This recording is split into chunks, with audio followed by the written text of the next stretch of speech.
Hello guys! It's lunch time! Ito ngayon ang ating food para sa pananghalian. So, ayan ito guys ay minarinate ko kahapon. Chicken breast. Minarinate ko lang siya. At syempre sibuyas, bawang. At naglagay tayo dito ng olive oil, lemon. At konting paminta. So, ayan guys. Ito guys ay chicken breast. Ayan, na-inoven natin kanina. So, ito ay tasty kasi magdamag na minarinate natin. So, ayan. At ito naman ang ating ala style apretada na niluto ko kahapon. Of course, ayan, left food. Ininit natin siya.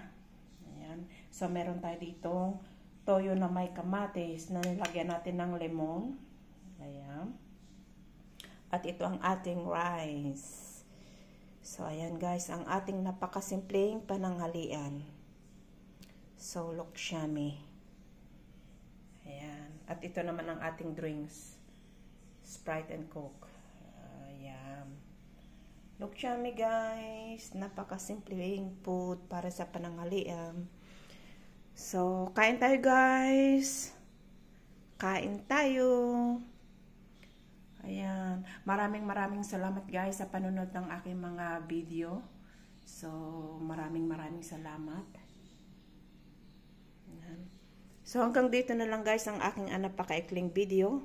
At kita-kits guys sa sunod ko pa mga video. Maraming salamat. Bye-bye guys. Bye-bye.